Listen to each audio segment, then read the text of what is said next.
تو کیا اگر کوئی انسان کوئی برا کام کرتا ہے تو کیا اس پہ خدا کی رضا شامل ہوتی ہے؟ نہیں. کوئی آدمی جو برا کام کرے اس کے کسی لحاظ سے بھی خدا تعالیٰ کو اس کا ذمہ دار قرار نہیں دیا جا سکتا، سوائے اس کے کہ خدا تعالیٰ نے اس کو اختیار دیا تھا. اس سے زیادہ ذمہ داری نہیں. یہ بھی اس کی تربیت ہے. اس لحاظ سے ایک بچے کو آپ اجازت دیں یہ کام یوں کرے یا یوں کرے، میٹھی چیز کھائے یا کڑوی کھائے، وہ کڑوی کھا لے اور یہ بتا دیا جائے اس کو پہلے کہ یہ کڑوی ہے اور اس کو پتا ہو کہ کڑوا ہوتا کیا ہے، تو اس لحاظ سے تو آپ ذمہ دار نہیں ہیں، اس نے خود یہ فیل کیا ہے. لیکن آپ زبردستی روک بھی سکتے تھے. آپ کا زبردستی نہ روکنا یہی صرف آپ کی ذمہ داری ہے، سمجھے نا.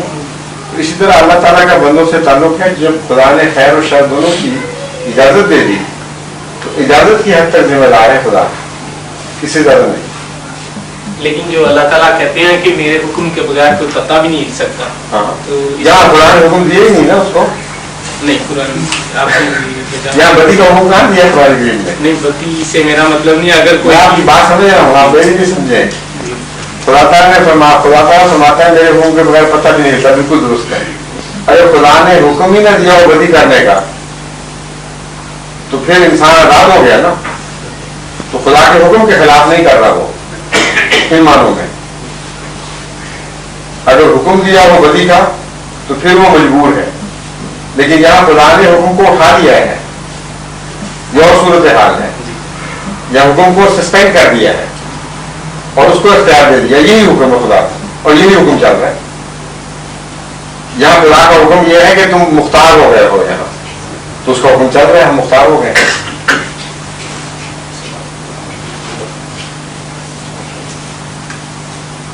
اور کوئی تعریف فرمائیے.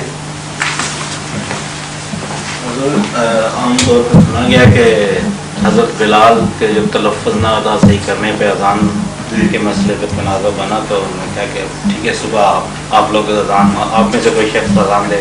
کہاں تنازع بنا؟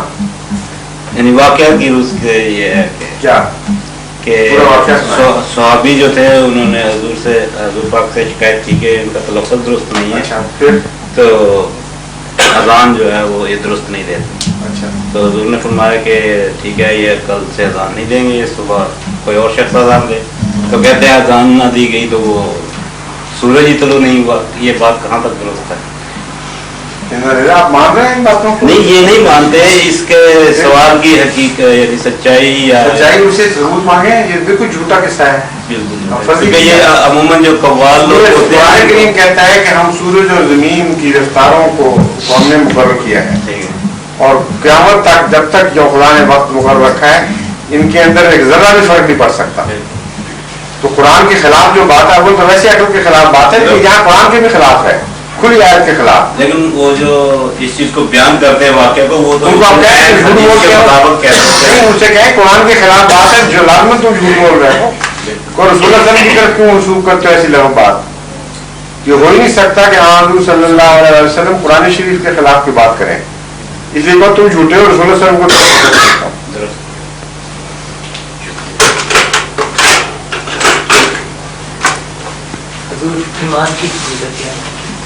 کیا مطلب سمجھائیں بات کیا مانے ہیں. ایمان کی فضیلت بیان کریں. یہ تو بڑی لمبی چوڑی تقریر مانگ رہے ہیں آپ. تو مجھے سوال جواب ہے. میں آج پہلی دفعہ جانا تو مجھے آپ سے ملنے کا میں سمجھ رہا ہوں. بڑی خوشی کی بات ہے. آپ سے آپ کی مراد ایمان جو ہے وہ تو ہر چیز پر حاوی ہے. ایمان تو قرآن کریم کی پہلی آیت سورہ فاتحہ کے بعد جو ہے اس میں اس کا ذکر ہے، اور وہ اتنا وسیع مضمون ہے کہ اس کو ایک مجلس میں بیان کرنا ممکن ہی نہیں ہے. الذین یؤمنون بالغیب، یہ پہلی تعریف کی ہے مومنوں کی. تقویٰ کے بعد وہ کیا کرتے ہیں؟ الذین یؤمنون بالغیب، جو غیب پر ایمان لاتے ہیں.